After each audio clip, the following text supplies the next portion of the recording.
This program is made possible by the members and donors to the show. To support the work we do for as little as $1 a month, or to sign up as a member and get commercial-free versions of every episode, plus members-only bonus content, sign up at patreon.com/bestofleft, or visit the Contribute tab at bestofleft.com.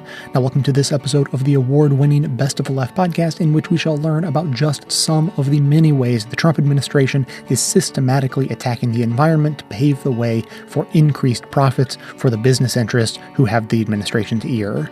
Clips today come from Democracy Now!, The Green News Report, The David Pakman Show, The Bradcast, The PBS Newshour, and This Is Hell.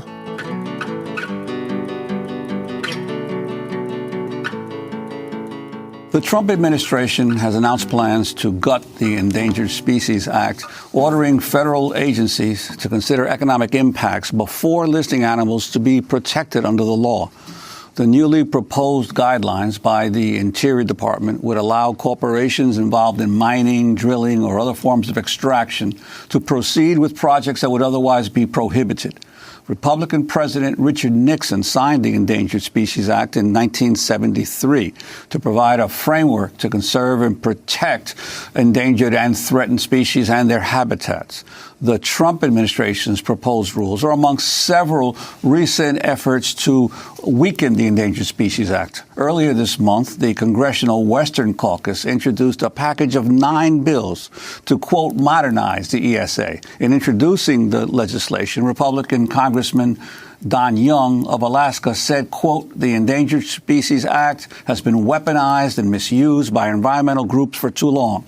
Meanwhile, in the Senate, Wyoming Republican John Barrasso, chairman of the Senate Committee on Environment and Public Works, also introduced a draft bill to amend the act. This is Barrasso speaking at a hearing last week.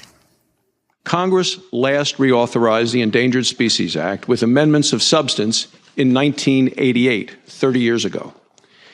Even the U.S. Constitution has been amended more recently than the Endangered Species Act. Stakeholders are making it clear that the Endangered Species Act can be improved.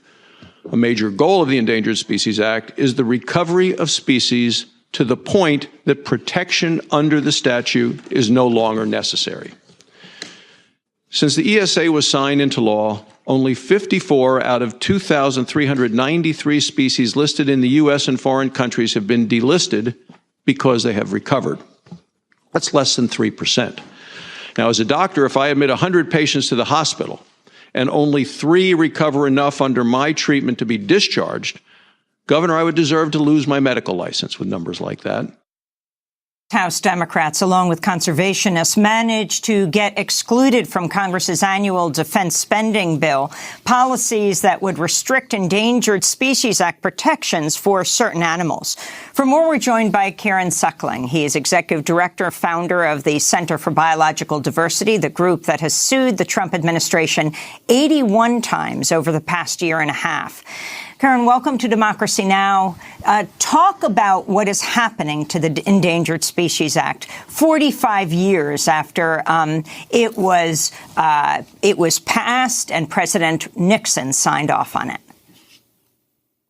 Yeah, the Trump administration's proposal to gut the Endangered Species Act is the most comprehensive, devastating attempt to destroy this law we've seen in this entire time. And this is after Reagan and after the Bushes. It's even worse than that. It's quite extraordinary. Well, and specifically, how would the weakening or gutting of the act work if it went through? Well, it will strip protection entirely for about 60% of all species on the list. And these are the species that are listed as threatened rather than endangered. Currently, they get essentially the same protection as endangered species. Under the Trump proposal, they would get no protection at all. You could continue to kill them. You could continue to destroy their habitat as if they were simply not protected. And how would this issue of taking into account economic impacts work? Yeah, this is really disastrous. The Endangered Species Act is incredibly successful because it requires that all decisions be made solely on the best available science. No politics, no economic concerns. So the Trump administration now wants to say, when deciding whether a species is endangered, a scientific question, you're going to have to take into account economic impacts. Well, economic activity, mining, logging, grazing, is the cause of endangerment. And this is the Endangered Species Act, not the Endangered Mining Industry Act. So it really turns the priority of this very successful law entirely upside down. I want to turn to Richard Nixon speaking in 1970 when he outlined a sweeping plan to protect the environment. 3 years later, he signed the Endangered Species Act.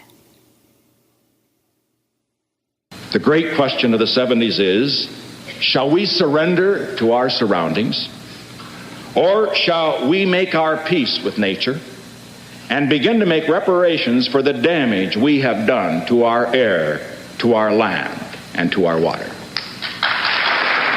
So that's Richard Nixon speaking back in the 1970s. I want to go back to Republican Senator John Barrasso of Wyoming, speaking at a hearing for a draft bill to amend the Endangered Species Act.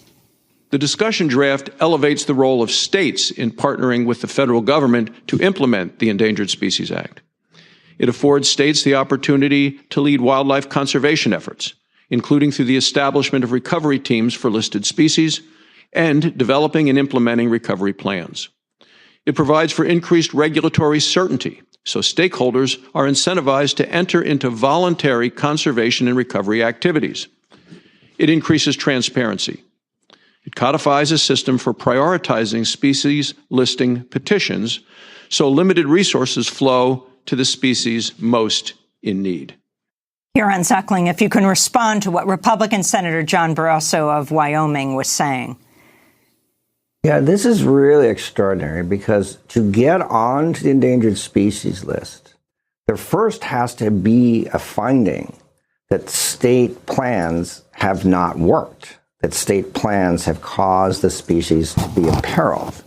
And so now Barrasso wants to have the law say, oh, well, let's put the states whose plans failed in charge of conserving the species. How can that make any sense at all? He wants to do that because he knows the states don't have the money, the infrastructure, and in places like Idaho, Utah, Alaska, they don't have the desire to protect these species. It's the reason they're endangered in the first place, right? We don't turn over implementation of our laws to criminals who've just been found guilty of breaking the law. The state can be a partner of the federal government. The federal government needs to set the standards, provide the funds to get the job done that the states failed to do. And Kieran Zuckling, what's your sense of why the Trump administration is making this such a priority? I mean, President Trump is not exactly known as a guy who has a lot of concern about what's going on with nature or with the open spaces of America. He's a real estate developer. So why do you think he has moved so aggressively on this front? Well, he's being strongly influenced by right-wing Republican congressmen, but especially those from the western states where so much logging, mining, grazing, oil drilling, coal mining is taking place on public lands. And there's this right-wing agenda to allow our public lands to be turned over to industry groups. And these folks, particularly out of Utah, have Trump's ear, and he's doing essentially whatever they want to happen. Can you talk about, Kieran, what animals have been saved by the Endangered Species Act? Oh, there are hundreds of the 1,600 species on the domestic list. About 85% of them have improved in their population size since going on the list. So, for example, the bald eagle, when it was first put on the endangered species list, there were just a couple hundred of them. And by the time they were recovered, there were over 8,000. Other species that have been helped are the wolverine up in the northern states. The grizzly bear has recovered tremendously from on the verge of extinction to many hundreds of them. On the East Coast, we've got the Atlantic sturgeon off the coast of New York, or down in Florida, we've got the manatee, another incredible success story, green sea turtles on the Texas coast. Really, in every single state in the country, endangered species are thriving because of the work of the federal government, because of the very protections the Trump administration and Brazos want to kill. And we've talked about what President Trump is directly trying to do. What is Barrasso in Congress? What are these efforts to amend or modernize the act about? Yeah, so congressional Republicans have introduced over 60 bills in the last 2 years to gut the Endangered Species Act. And they know what they're doing, so these bills go right at the key decision junctures in the act that protect species, and in doing so, slow down some industries. And so they want to make it harder to put a species on the endangered species list at all. Because if you stop that key moment, none of the other things flow from it. They want to allow protected habitat areas to be destroyed, even though they were set up simply to save the species. They want to change the people who create recovery plans for the species, the blueprint of what actions are needed, so that the states and industry groups dominate those plans. They want to make it so that greenhouse gas emissions and global warming cannot be addressed at all, even though they're driving almost all the species on the list extinct.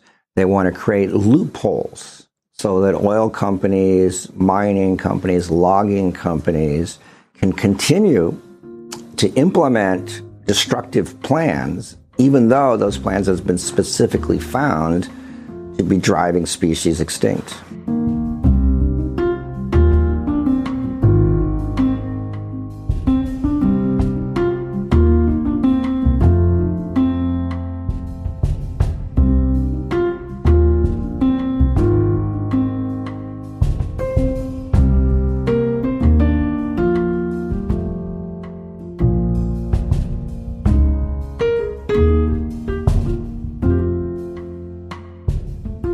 Meanwhile, not surprising for Californians, but NOAA announced that July 2018 in California was officially the hottest month ever recorded in the state. That sustained record heat has made firefighting extremely difficult for those ongoing 16 major fires burning in the state. Smoke from those fires extends as far as New York City. California fire officials and forestry experts, firefighters and scientists all say that longer and hotter summers driven by climate change are a primary factor in worsening Western wildfires. But the Trump administration is denying the role of climate change and instead is using the fires as pretext for a full court press to push major policy changes that benefit politically powerful agriculture and logging industries. Hate to let any good catastrophe go to waste. Yep. Although the California firefighting agency CAL FIRE has repeatedly insisted there is no shortage of water for firefighting, Trump Commerce Secretary Wilbur Ross last week directed federal fishery managers to waive endangered species rules for rivers. That, as LA Times columnist Michael Hiltzik explained in a recent Bradcast, is actually a transparent cover to undermine the Endangered Species Act and justify diverting more water to corporate agribusiness operations in the Central Valley. So the real subtext here is, once again, an effort to serve the growers. And the whole point of having an Endangered Species Act is to make sure that they survive despite all of these economic interests that are lined up to kill them off. And then, in a visit to California neighborhoods that were devastated by wildfire on Sunday, Trump Interior Secretary Ryan Zinke entirely dismissed climate change as a factor. It doesn't matter whether you believe or don't believe in climate change. Actually, yes, it does matter whether you believe or don't believe in climate change. It doesn't matter whether you believe or don't believe in climate change. What is important is we manage our forests. Now that is a euphemism for commercial logging, which Zinke made clear when he went even further in an interview with right-wing outlet Breitbart News. In a dangerous escalation of rhetoric, Zinke falsely blamed environmental groups for the wildfires. We have been held hostage by these environmental terrorist groups that have not allowed public access, that refuse to allow harvest of timber. Environmental terrorists? Really? That's what he said. Now, actual forestry scientists say the exact opposite, that forest management is actually far more complex, climate change can't be ignored, and what's actually needed is more funding for comprehensive techniques like controlled burns, not more logging. And that requires more funding from the federal government. So if we just listen to everything that the Trump administration says and understand it to mean the opposite, then we'd be in pretty good shape. Then we'd be in line with what scientists say.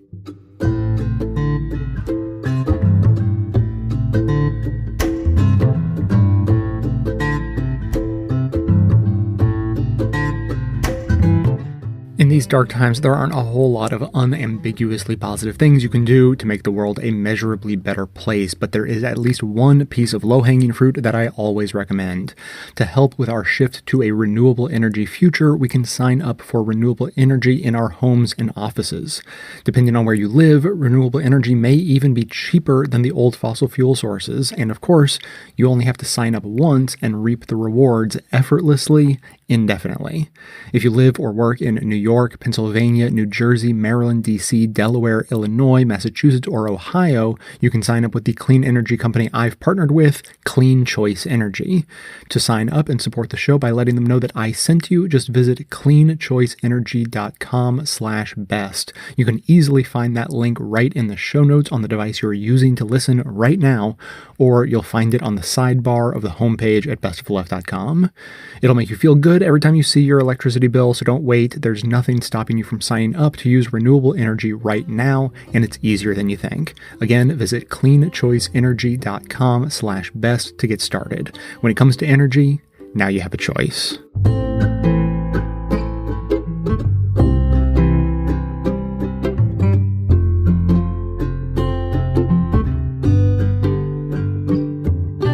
Let's talk about the environment and let's talk about asbestos. I'm guessing most people in the audience have heard of asbestos, which is a set of minerals that takes the form usually of fibrous crystals. And they've been around for a long time, thousands of years. Well, they've been around longer than that because they are just minerals, but they've been used by humans for thousands of years in some form. But really, it's been since the late 1800s that asbestos started being used for building. And because asbestos absorbed sound and is strong and resists fire and heat and electricity, it was used increasingly for different construction purposes, as electrical insulation and in many other ways. Unfortunately, we eventually learned that asbestos is hugely hazardous to human health. It's a carcinogen. It causes cancer. It's really, really bad stuff, and it was eventually banned in many countries. If you inhale it, you can get lung cancer, mesothelioma, other conditions. It has been a massive undertaking in the United States to retrofit and remove asbestos from thousands upon thousands upon thousands of buildings all over the country. And the Trump EPA, the Environmental Protection Agency, is now proposing allowing new uses for asbestos, which will be allowed. So, first of all, the story is being misreported in a lot of places. The headlines about this story have implied that asbestos would be allowed to be used in the same way that it's banned for. That's not true. The EPA is not trying to say you can use asbestos for electrical insulation and home construction again. That's not what they're doing. What the EPA is doing is they're picking up on an initiative from the Obama era to reform asbestos regulation, which could have actually been used to definitively and totally ban all uses of asbestos, period. The Trump EPA is looking at picking up on that Obama idea and allowing some new uses of asbestos while simultaneously limiting the ability to study the risks that are caused by asbestos.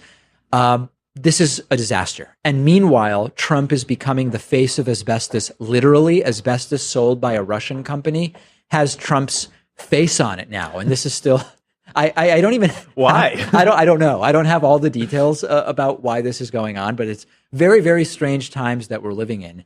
And Trump is actually bigly for asbestos. He tweeted back in 2012 that if we didn't remove the incredibly effective fire retardant asbestos in the World Trade Center, that the World Trade Center Twin Towers might not have collapsed on 9/11. And of course, this is amazingly stupid because asbestos has killed way more people than the number that would have been saved on 9/11 by the towers not collapsing. And I don't even know what the hell is wrong with Donald Trump when it comes to this issue. I think Trump is speaking beyond his area of expertise. You may be right He's not there. too into fire science. Yeah.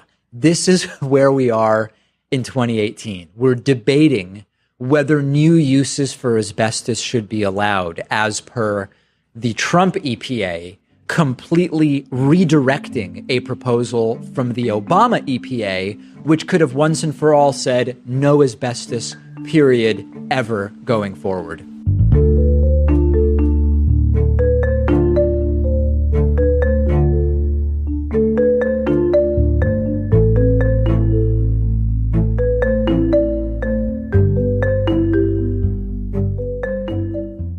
Meanwhile, Trump's tariffs on solar panels imported into the United States is already having a negative economic impact. Reuters reports that the tariffs have now forced American renewable energy companies to cancel or freeze their investments in more than $2.5 billion in major projects focused on large utility-scale installations, sidelining thousands of construction jobs to boot. He's a fantastic deal maker, isn't he? Meanwhile, the Trump Environmental Protection Agency has announced it plans to undo a major part of the process that underpins all pollution standards. At the request of industry, the EPA will change how it approaches cost-benefit analysis, in which it weighs the cost of regulations to industry against the costs to Americans from illnesses caused by polluted air and water. Trump's EPA proposes to downplay the benefits to people from reducing pollution, like avoided public health care costs and lives saved from fewer cancers and diseases.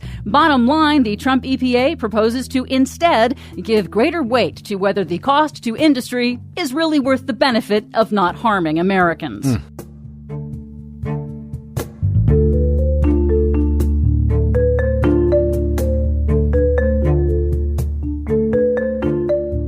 Many of Donald Trump's most corrupt cabinet members have now been forced out of their jobs after months and months of the administration attempting to protect them.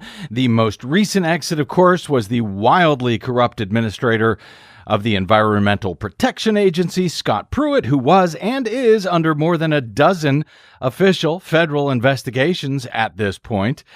Similarly corrupt, at least it seems to me, but receiving much less attention for reasons I'm not altogether clear about, is Trump's Interior Department Secretary, Ryan Zinke.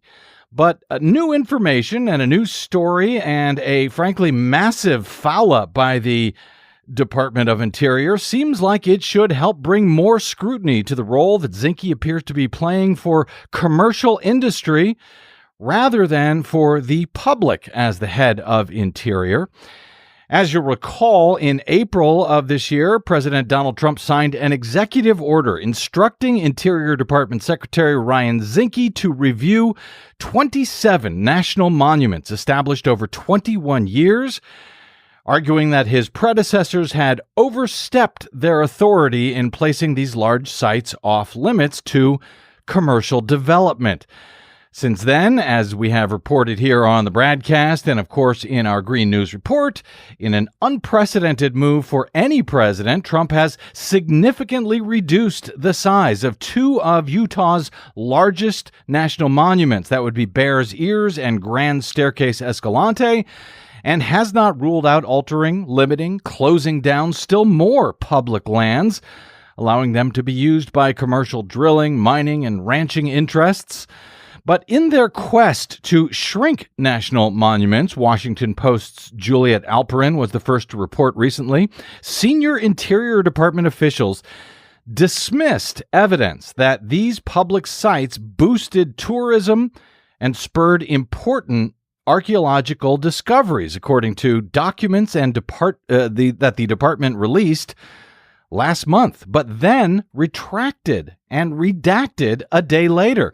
The thousands of pages of email correspondence before they were retracted and redacted for public release chart how Interior Secretary Ryan Zinke and his aides tailored their survey of protected sites to emphasize the value of logging, ranching, and energy development that would be unlocked if they were not designated as national monuments. The new documents reveal that as Zinke conducted his 4-month review, Interior officials rejected material that would justify keeping protections in place and sought out evidence that could buttress the case for unraveling those protections.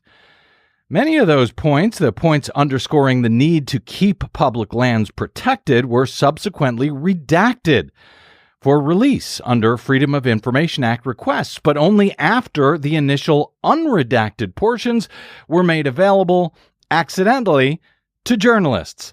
As the Salt Lake Tribune's Brian Maffley reports, the unredacted documents from Interior are very revealing, as are the redactions of specific portions of those documents.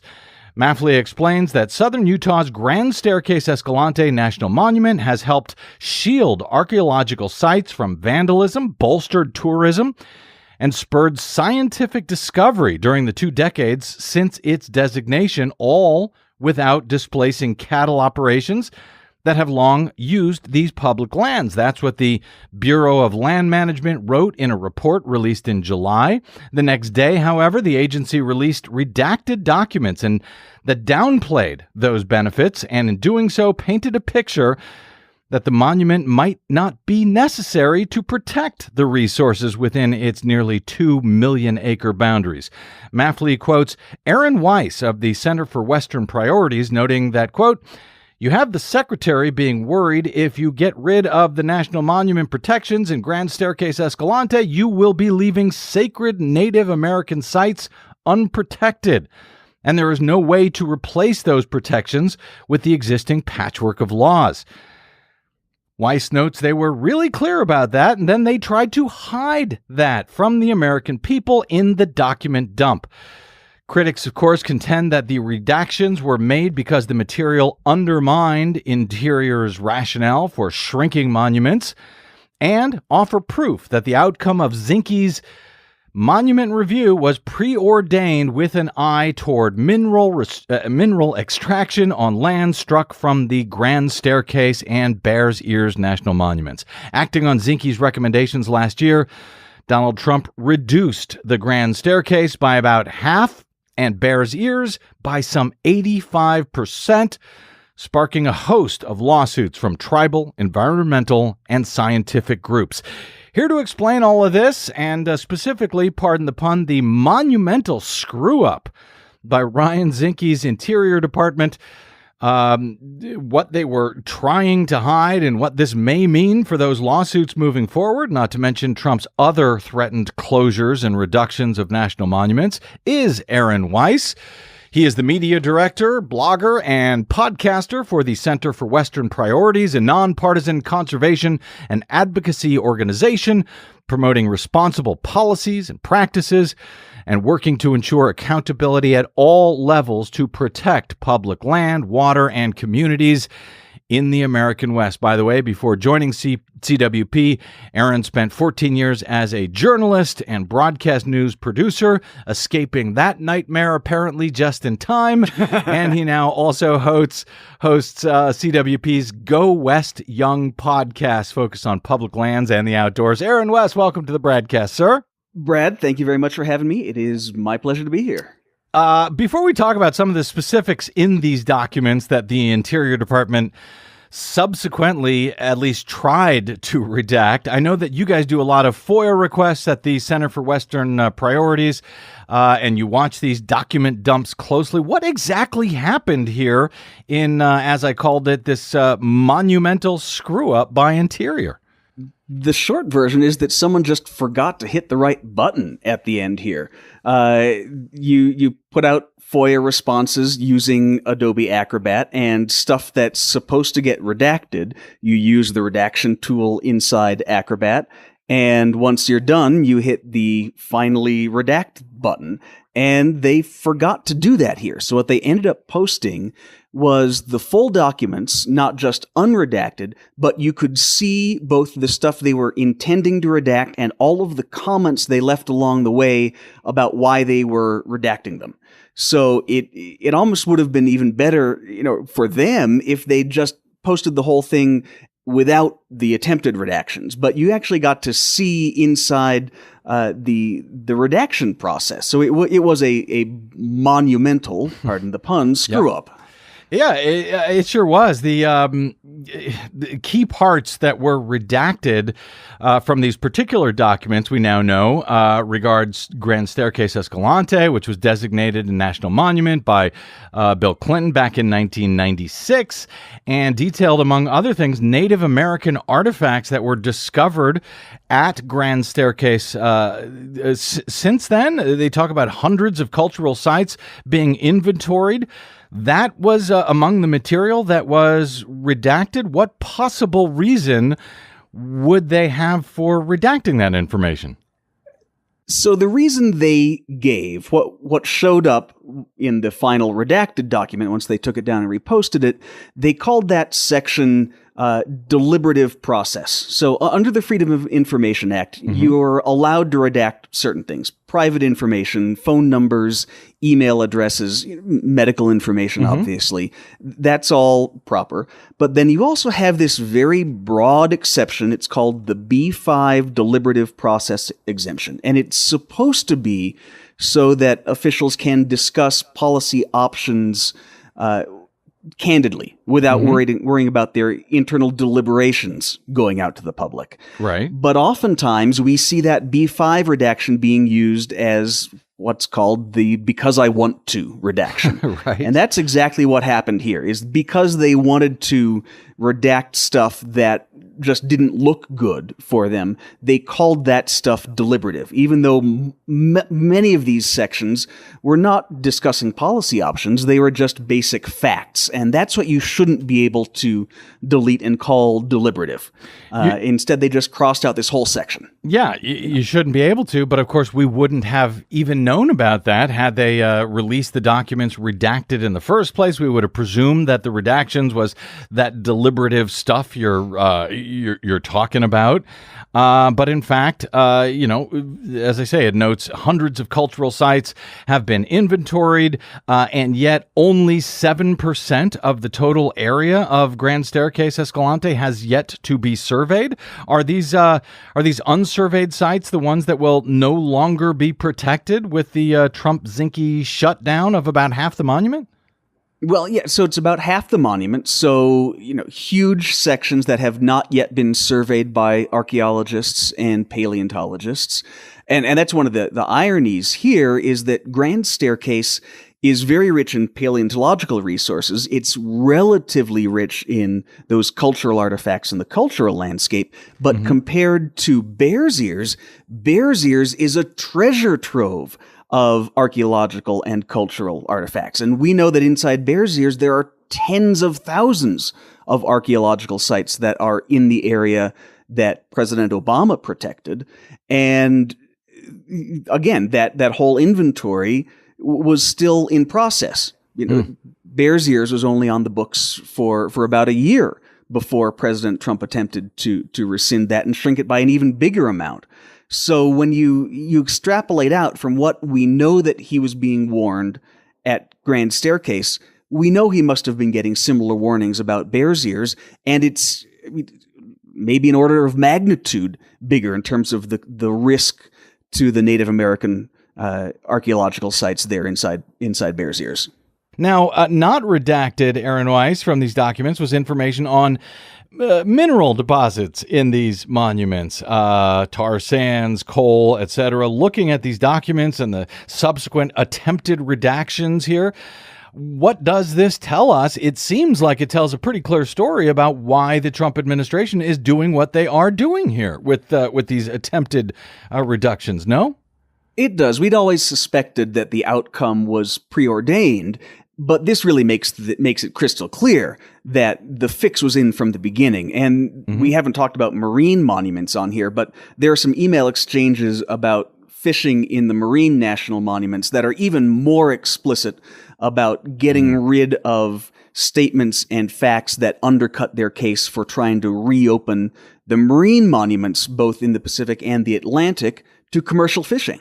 And there's one amazing exchange where you see them realize that if they lifted the ban on commercial fishing inside Rose Atoll National Monument in the Pacific, it wouldn't make a difference because there's a broader ban on large boat fishing in an area larger than Rose Atoll. And it's like you can hear the sad trombones going off in their heads in this email exchange when they realize what they wanted to do won't actually make a difference because of other protections.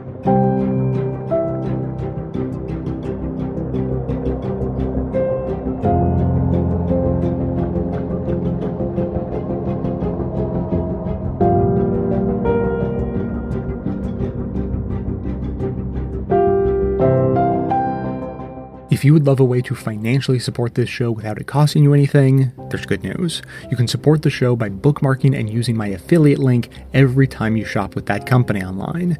You know, basically the one company online. Lots of evil tendencies, owned by the richest dude in the world, that one. Chances are you shop there at least now and then, maybe even a lot. Perhaps you make a lot of business-related purchases, I know some of you do. Or maybe you have a standard selection of home goods you get delivered regularly. In any case, you might have some mixed feelings about it, and you'd be right to, but if you do end up using the site, at least you can help siphon off some of that corporate blood money to help support the production of this show. Your shopping experience will be identical to usual, and it won't cost you a dime more. You can get the affiliate link from the show notes on the device you're using to listen right now, or you can find it on the sidebar of the homepage at bestofleft.com. You can bookmark the link so you can set it and forget it while continuing to support us into the future. It helps more than you think, I promise it does, and the more who join in, the more it helps. So thanks for taking the time.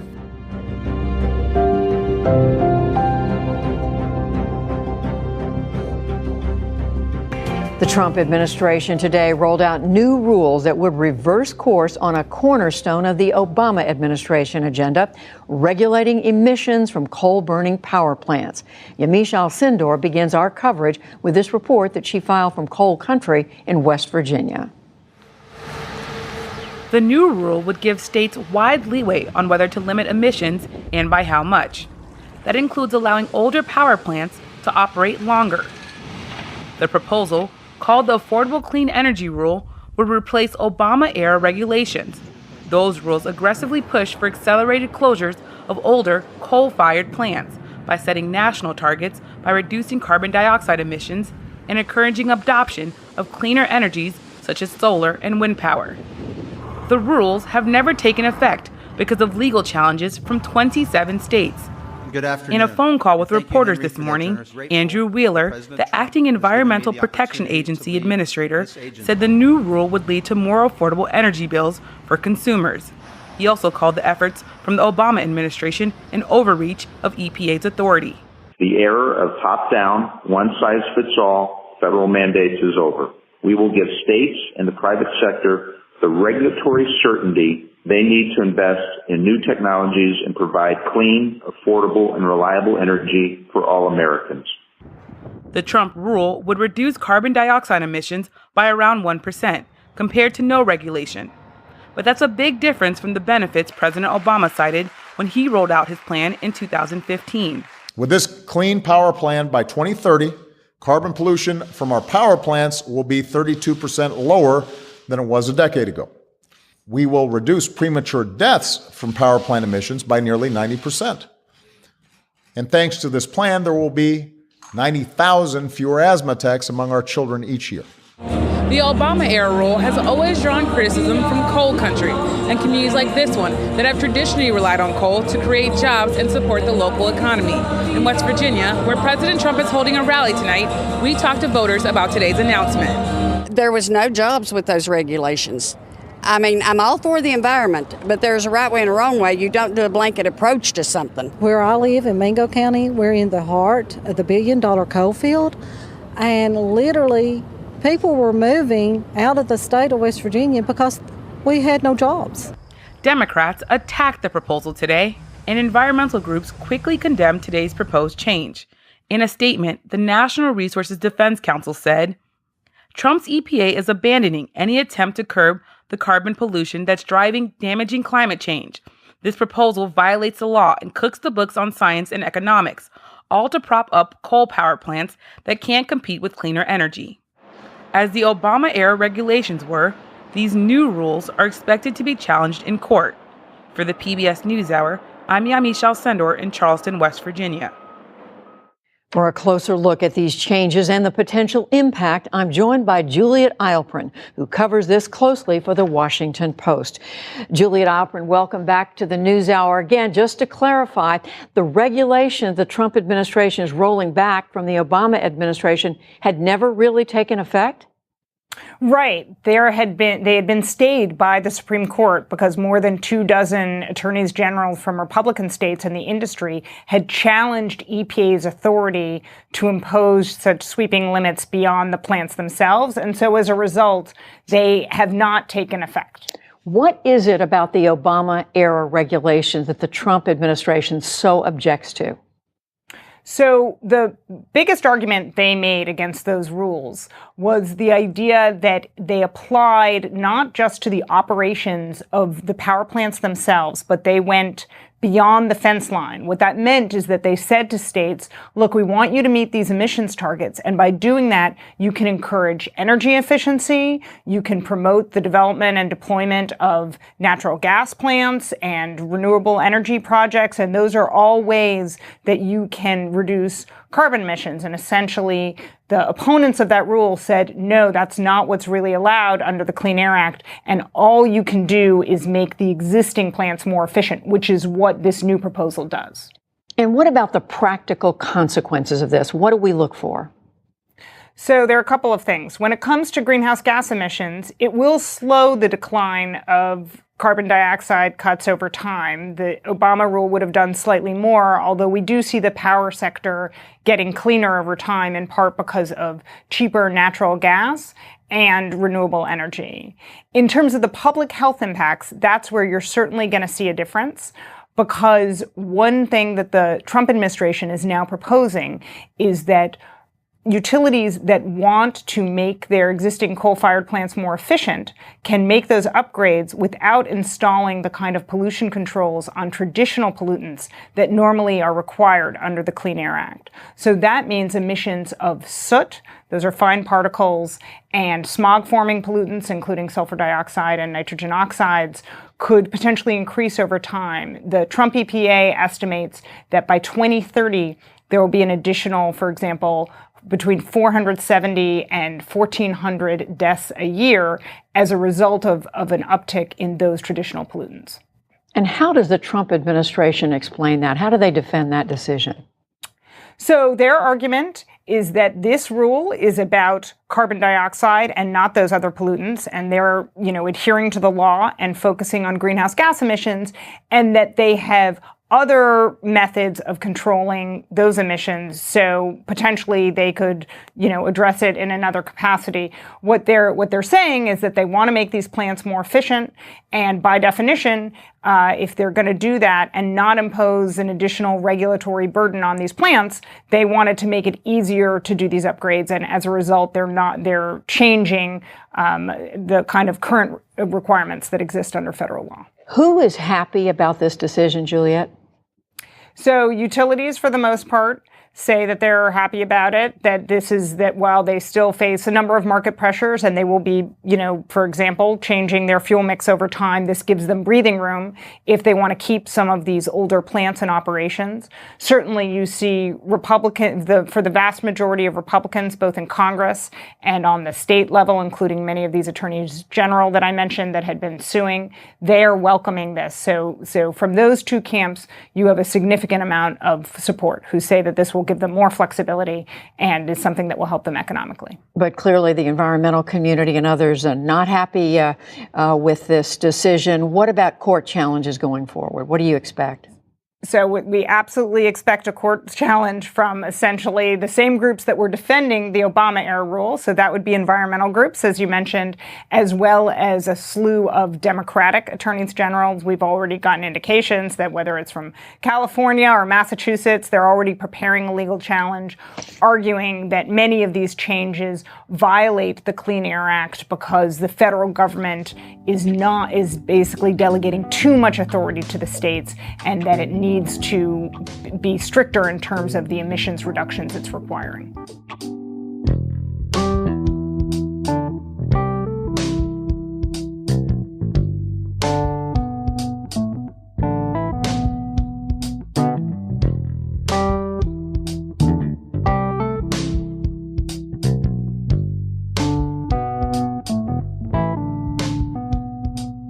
Meanwhile, we now have more information on the Trump Environmental Protection Agency's proposal to replace the Clean Power Plan, President Obama's first ever carbon emission standards for U.S. power plants. The Trump scheme is another attempt to bail out the polluting coal industry. So, of course, they're going to call it the Affordable Clean Energy Rule.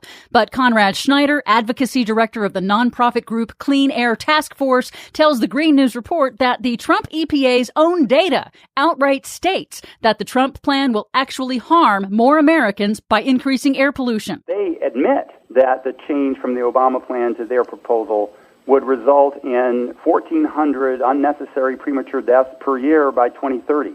So that's thousands and thousands of Americans who would die prematurely under the Trump plan, whose lives would have been saved under the Obama plan. Just to be clear, the EPA's mandate is to protect public health. But wait, there's more. Remember how the Trump administration recently proposed weakening vehicle mileage and emission standards? I do. Internal emails show the administration had been warned by its own transportation experts that the rollback would actually increase annual highway deaths. Top officials knew that and proposed it anyway. So they know their new plan for coal plants is going to kill people. They know their new scheme to decrease mileage efficiency standards will kill people. And yet the Trump administration proposes this anyway? Yes, they do. Who exactly do they think the Environmental Protection Agency is supposed to protect? But there is some good news. In just the last few weeks, the federal courts have delivered scathing rebukes to the Trump administration's efforts to roll back environmental protections. We already told you about the federal appeals court ordering the Trump administration to ban all uses of the toxic pesticide chlorpyrifos within 60 days. Then a federal judge in Montana dealt yet another setback to the controversial Keystone XL pipeline from Canada. The judge ordered the Trump State Department to do a new full environmental impact study on the pipeline's revised route, which will further delay construction.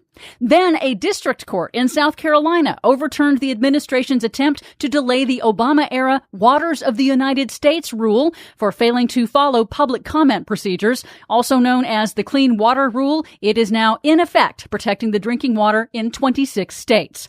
Then the D.C. Court of Appeals ordered the administration to immediately implement Obama's chemical safety rule for chemical facilities that were put in place after the deadly 2013 West Texas fertilizer explosion. The court said the Trump EPA delay, quote, makes a mockery of the statute. And then the D.C. court also rejected the EPA's bid to stall rules governing toxic coal ash waste ponds, agreeing with environmental groups that the Obama-era regulations on coal ash waste do not go far enough to protect drinking water. It's kind of weird that losses for the EPA are now considered a win for the environment and public health, but here we are.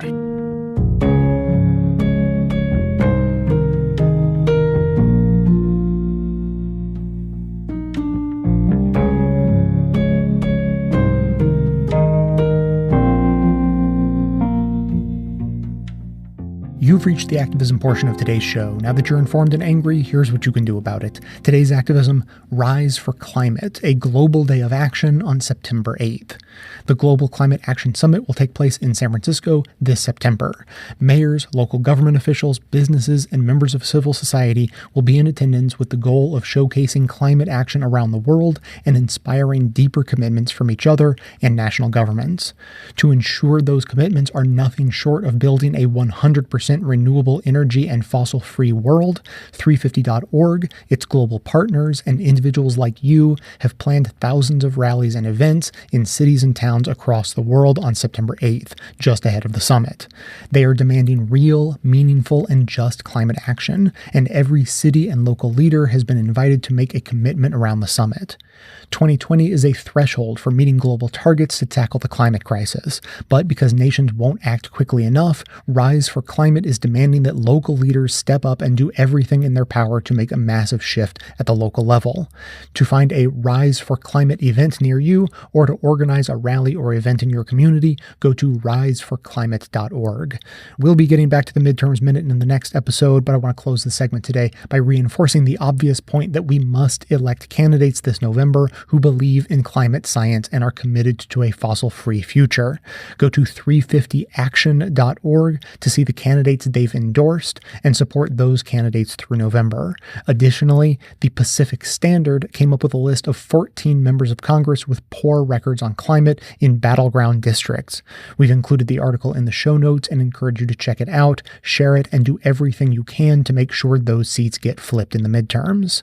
The segment notes include all of the links to this information as well as additional resources, and as always, this and every activism segment we produce is archived and organized under the Activism tab at bestoftheleft.com. So if rebuilding community while resisting disaster capitalism is important to you, be sure to hit the share buttons to spread the word about Rise for Climate, a global day of action via social media, so that others in your network can spread the word too.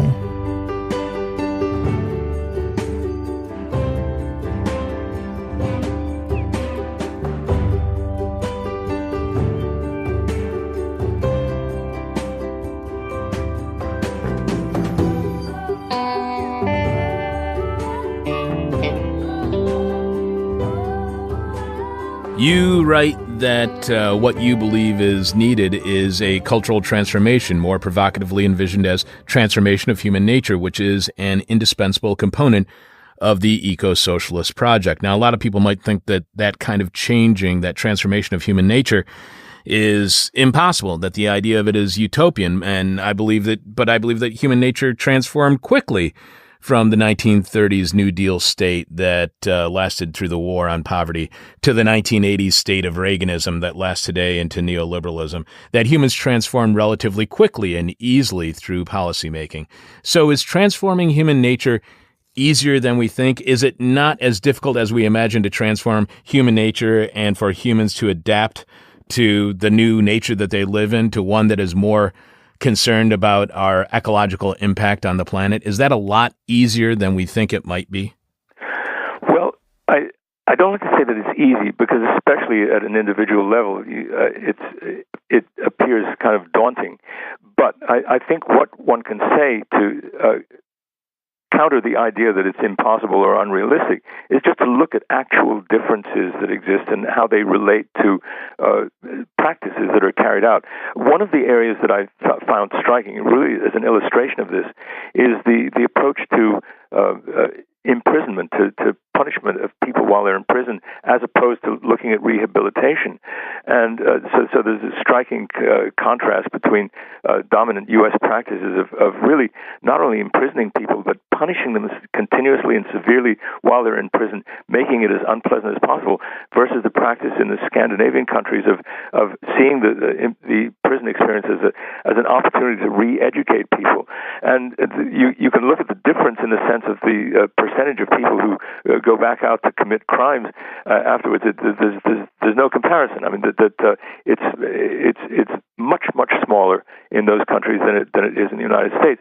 So that's a kind of illustration in a sense. But I think another kind of point that you can make is in the psychological literature about children, the rearing of children, and so on, and the sense in which if children are raised in an atmosphere of respect and so on, they turn out differently from the way they turn out if they're raised in an atmosphere of abuse. I mean, that's something that's pretty commonly recognized. So these are different types of human characteristics that are displayed, and which are clearly traceable to the formative influences on people. So all we're talking about in talking about transforming human nature, we're talking about such differences on a large scale. And if you have a cooperative environment, if you have kind of a supportive environment, you will look at other people and treat other people differently from the way you will if you're in a constant sort of rat race against them, and you see everyone as a rival or as a competitor. What does, because you've been critical this morning of, and you are in your book, of perpetual expansion of the economy, perpetual growth of the economy. What does eco-socialism offer as an alternative to a culture and politics of perpetual expansion? Aren't expansion and growth the only ways we can not only have a good standard of living, but to also make our standard of living even better? Well, I think we have to reconsider what we mean by standard of living. I mean, do you measure standard of living by the amount of high-tech goods that each of us possesses, or do you measure? I prefer the term quality of life to standard of living. Standard of living suggests some quantitative measurement in terms of goods. Quality of life refers to the actual your health and the interactions you have with other people, your cultural experiences, and so on, and the total material prerequisites for that are less, especially if you view it as a kind of collective thing rather than as an individual thing. I mentioned the example of transit already, but that's one illustration. But the good life is something that involves sociality and the social experience of living in a community and of creating things with other people together. That type of thing involves is not something that involves tremendous amount of material possessions. And I mean, there have been studies of the connection between happiness and material possessions. And of course, if you're deprived, you can't be happy. But once you reach a certain point, up to a certain point, there is a real direct correlation between your material well-being and your happiness. But when the material benefits go beyond that point, there's no connection at all. The connection disappears, and people, with enormous numbers of possessions, can be just as mixed up and unhappy and so on, and it doesn't benefit them anymore. So this idea that to live better is to have more and more is one of the fundamental things that has to be overcome and attacked. And this is not only for the sake of improving the environment, but for its own sake as well, because we'll actually be better off in that sense. We'll be healthier. That great inequality, this is another point that some of these medical and public health studies have shown, that great inequality is harmful to the health not only of the people who are at the bottom, but even of the people who are at the top. It creates tensions, anxiety, and so on, and constant fear and projection, which are inimical to a satisfied kind of life. One last question for you, Victor, and as we do with all of our guests, our final question is the question from hell, the question we hate to ask, you might hate to answer, or our audience is going to hate your response. I was going to ask you if we are on the verge of a revolution and when that revolution might happen. But because you brought up the kind of abrupt things that could lead to a quicker reaction due to climate change, like an ice shelf breaking off and causing a tsunami, will that mobilization that you were just talking about, will that mobilization be something that is slow in coming, or do you think that mobilization may be as abrupt as climate change will be? Well, I think that any revolutionary process taken as a whole involves both gradual components and sudden or rapid components. So in a way, you can say both are true. But I think that when revolutions come, they are sudden, but they reflect a buildup over a long period of time. And so we're seeing some of these sort of first indicators of a readiness for it, and that's what we have to go on. And what it will take to actually bring about a basic change. I mean, every revolution seems impossible until it actually takes place, and that's the point. We know that from past history. Revolutions have taken place. Seemingly all powerful regimes have been dislodged and have crumbled. But until they did, they seemed all powerful, and that's something we have to keep in mind. We have to keep struggling for what we think is right and needed, and we may even get some small improvements along the way, but we recognize that those are not enough. But as we keep on doing this, that helps build up the support we need to form the kind of force that's needed to really drastically change the conditions or the allocation of power in the society and make it really into a kind of democratic power, which is collectively held by the majority of the people through real representative people who actually come from the sort of the background of wanting these radical changes, and who will therefore not betray that when they get into the position of office. But that requires an organized force, and not sort of just individual politicians. There may be individual politicians who are sincere and committed. There'll be limits to what they can do. So they need more of an organized force. And so this is a combination of gradual and sudden change.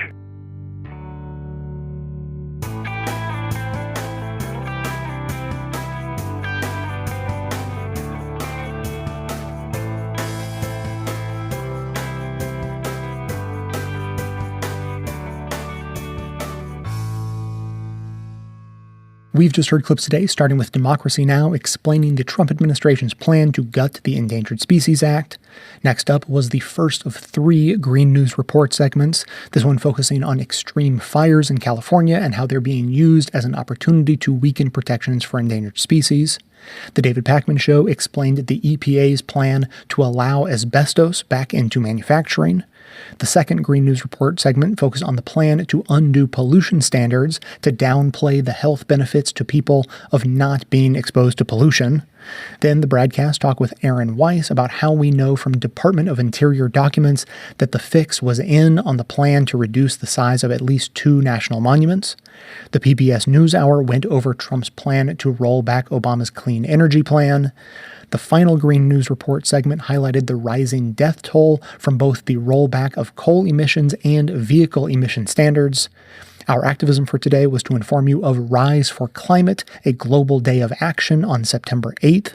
And finally, we just heard This Is Hell, talking with Victor Wallis about the framework for an ecological revolution and the possibility of dramatic structural change.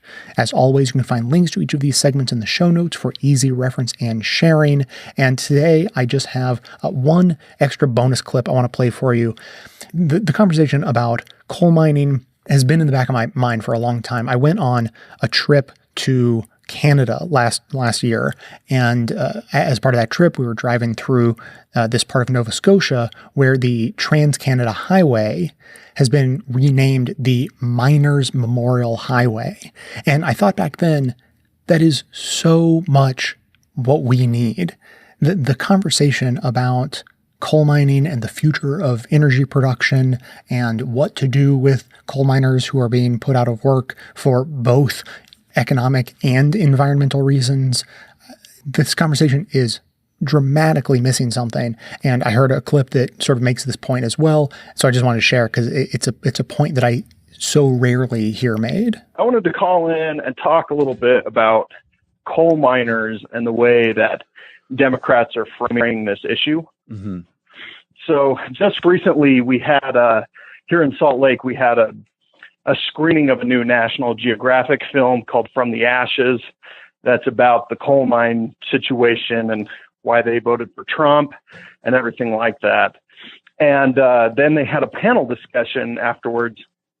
And I'm a bit concerned when I hear this problem framed as, well, the jobs just aren't coming back.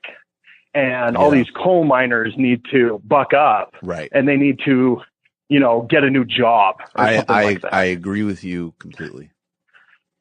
And so this is how I see it. I read this great op-ed from someone that was a coal miner his whole life, and he was forced into early retirement. Mm-hmm. And he talked about when he was a child, there were all these billboards around about how the coal miners are the people that keep the lights on. They keep your dishwasher running. Mm-hmm. And they put themselves on the line because it's a very dangerous job. to do this. Yes. And they're literally putting their lives on the line so that we can have these modern conveniences.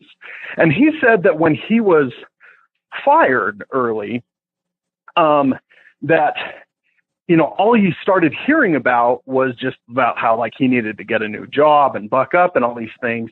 And he kind of felt slighted for his lifetime of service towards this. And that kind of resonates with me a bit. It reminds me a bit of how veterans from Vietnam were treated when they came home. They went out there and they put their lives on the line, and then, people would spit on their faces and stuff when they came home.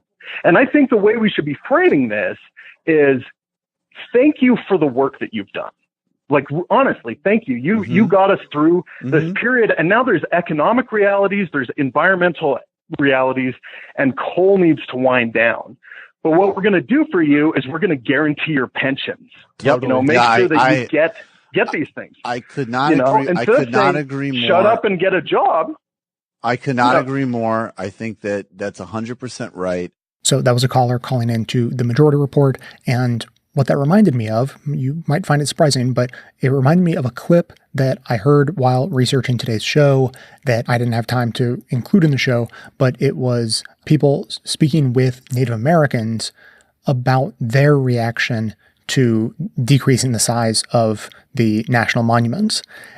And the way they spoke about the land that is part of their cultural heritage, that is part of those monuments, that's being protected, but that those protections are being repealed, and the dangers of having that land exposed to drilling and mining, and how it could literally destroy cultural sites, archaeological sites, etc. It's that sense of connection to place and connection to heritage, which is why coal mining is such an emotional topic.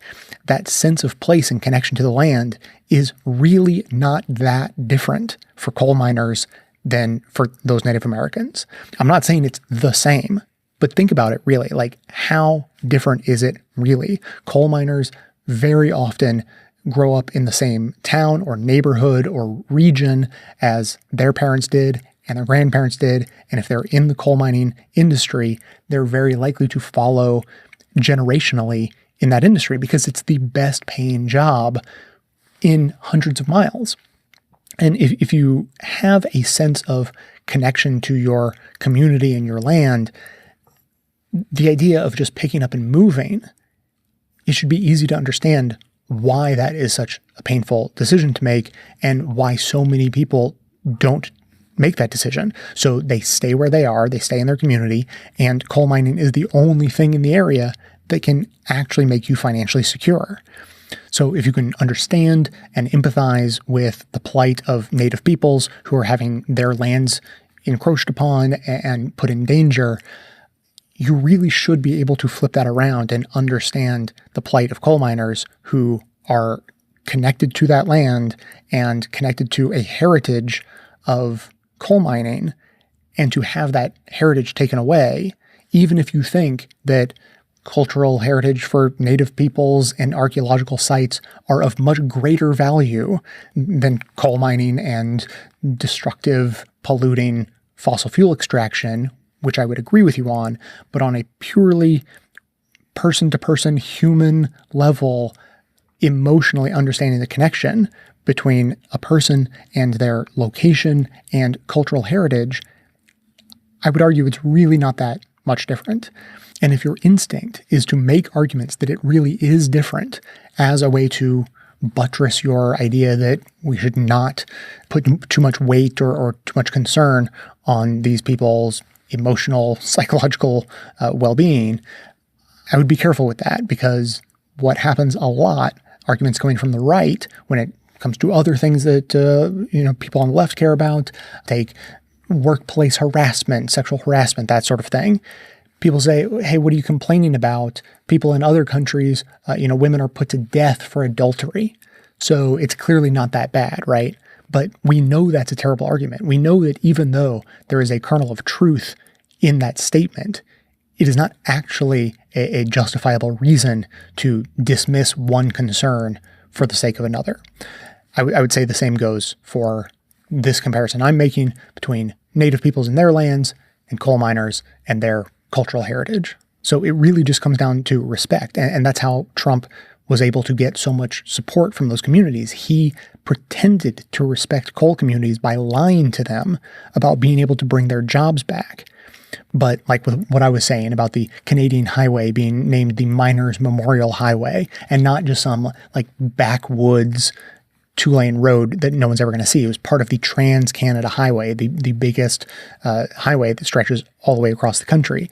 That shows respect. And from the caller to the Majority Report saying, what if we showed respect by reframing how we argue about these things and making arguments about how coal mining jobs may have to go away, but we'll guarantee your pensions as a thank you from the country for the work that was done, those sorts of things. So what if the left showed real respect to these communities in exactly the same way that we argue that real respect needs to be paid to Native peoples and their lands and their cultures? I think I'm going to get more into this on the members show. I'm going to play the clips that I've been referencing about the Native peoples, talking about the connection to their land. I have some other clips that fall into that category as well. So I'm going to play some extra stuff for members and get deeper into this conversation. So members, look forward to that. If you're not a member, of course, you could sign up, patreon.com/bestofleft. That's it for today. If you have any thoughts on this or anything else, I would love to hear it. Keep the comments coming in at 202-999-3991. Thanks to everyone for listening. Thanks to those who support the show by becoming a member or making donations of any size, as I said, at patreon.com/bestofleft. That is absolutely how the program survives. Of course, everyone can support the show just by telling everyone you know about it, by leaving us glowing reviews on Apple Podcasts and Facebook to help others find the show. For details on the show itself, including links to all of the sources and music used in this and every episode, all that information can always be found in the show notes on the blog, and likely right on the device you're using to listen. So coming to you from far outside the conventional wisdom of Washington, D.C., my name is Jay, and this has been the Best of the Left podcast, coming to you every Tuesday and Friday, thanks entirely to the members and donors to the show from bestoftheleft.com.